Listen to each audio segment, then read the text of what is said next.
Ayesha Curry is the wife of Golden State Warrior Steph Curry, but she's also a celebrity in her own right. From Hollywood to Harvard, here's what you might not know about the culinary superstar.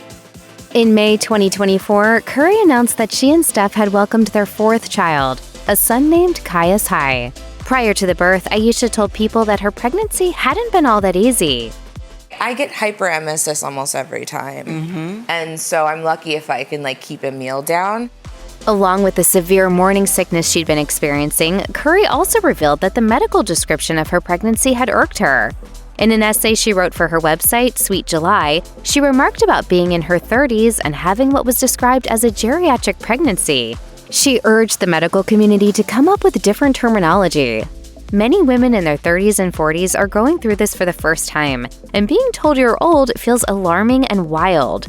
I think the narrative needs to be shifted a little bit. There's no surer sign that one has entered the pop culture consciousness than being name-dropped in a rap track. Such was the case for Curry when she heard her name mentioned in Race My Mind by Toronto rapper Drake. The song is about a woman who's on the fence about being in a relationship. Drake rapped, "Posted that pic you sent me, it wasn't recent enough. How am I supposed to wife it? You not Ayesha enough." When appearing on Watch What Happens Live with Andy Cohen, Curry was asked what she thought about Drake's mention. Yeah, I think I was dumbfounded. She also referenced that she and Drake both share roots in Toronto and that the mention was hardly a diss. She said that Drake and his producers are like family. So I think I was appreciative that they respect me so much that they feel that I'm a great wife. While growing up in Toronto, Curry watched her mother, Carol Alexander, support her family by running her own business. During an appearance on the Fat Mascara podcast, Curry said her mom operated a home salon for 40 years. So I would spend my weekends with her in her salon, answering phones for her. As Curry recalled, the salon, Sisters with Scissors, operated out of the basement of their home.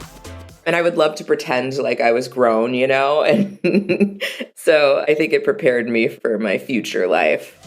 The acting bug bit Ayesha Curry early on. She began acting at age 3 with an uncredited role in the Christmas movie The Santa Claus. She said on the Girl Boss radio podcast, "I played the bubble elf in The Santa Claus with Tim Allen. You can't see me in it. I'm nowhere to be found."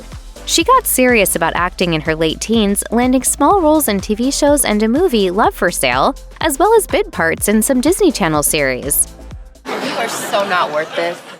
But after a short string of roles in the late 2000s, Curry decided to give it up. She explained on the world's first podcast with Sarah and Darren Foster, "I don't know if the audition thing is working for me." During her childhood, Curry spent countless hours in her family's kitchen. In an interview with Michelin Guide, she said, "My love of food definitely started when I was a little girl. My parents both worked, so cooking was a way I could contribute, and I absolutely loved it. All the TV cooking shows she watched also played a role. Rachel Ray was a particular favorite.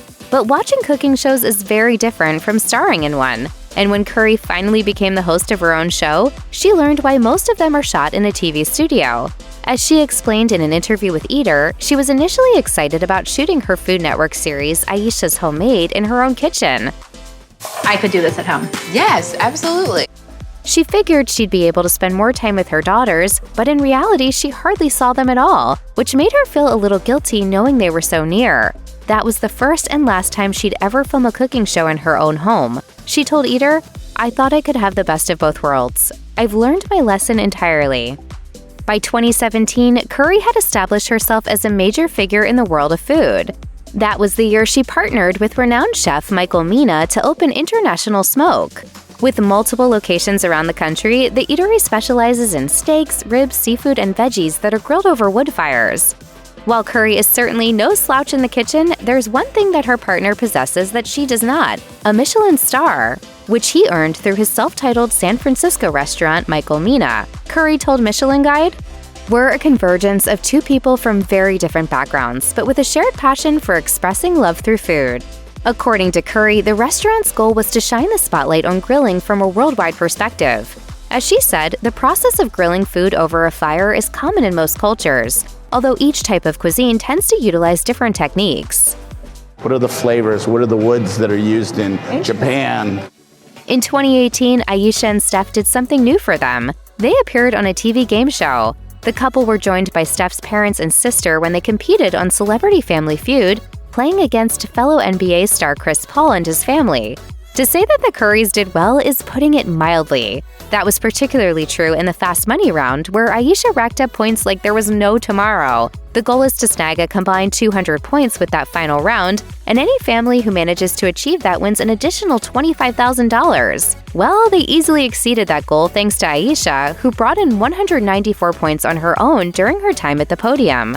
After delivering all those points, it was her husband's turn. The stakes were low given that he only needed 6 points to meet the threshold for the prize. Making light of that, the show's host, comedian Steve Harvey, told Steph that he had good news and bad news for him. The good news, of course, was that his wife had crushed it.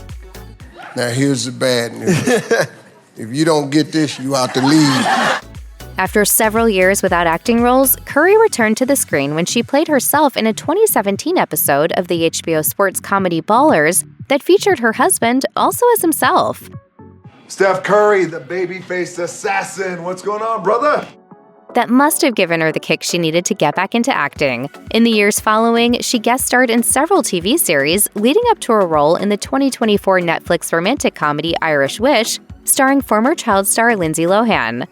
As it turns out, Curry and Lohan were hardly strangers when they started filming. The two have been good buddies since 2022, when they were introduced by a mutual friend. We've literally been friends since the first day we met. Yeah. It was Lohan, in fact, who urged Curry to co-star with her in Irish Wish. Curry said she was glad she did, telling USA Today, "To be able to have that part of myself back has been so nice." And when Lohan and husband Bader Shammas welcomed their first child, baby boy Louie, Lohan asked Curry to be her son's godmother. It's not a responsibility that Curry has taken lightly. She explained, "It means somebody thinks that you're a great parent, and so I felt completely honored and ready to take on the role." Curry clearly has plenty of experience in front of the camera, but she's also ventured behind the scenes on occasion. In addition to producing her own TV shows, she and Steph also produced the 2024 documentary Sentenced. The film, which was picked up by Peacock, focused on the issue of illiteracy, looking at how generational poverty can be overcome by learning how to read. The subject of literacy is an important one for the couple and is one of the issues that they've addressed through their Eat, Learn, Play Foundation.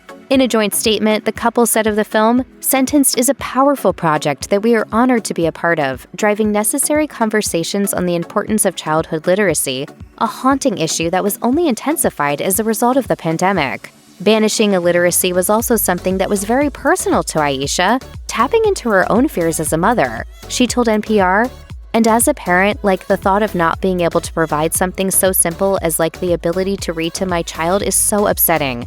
And so for me, I just would love to eradicate that." Curry is a lifelong student, and she demonstrated that quality by enrolling for business classes. She told Girl Boss Radio in 2019, "I haven't talked about this publicly, but I'm taking this Harvard Business School online course thing right now, and I've stuck with this, so I'm really proud of myself." Once the cat was out of the bag, Harvard Business School Online revealed that she'd taken the university's course in Management Essentials. She told Entrepreneur that the information she gleaned from the experience has served as a guiding light for her, adding, "It helped me so much. I actually printed out the coursework and syllabus at the end of the class, and now I am constantly referencing it, making sure I'm always doing better business."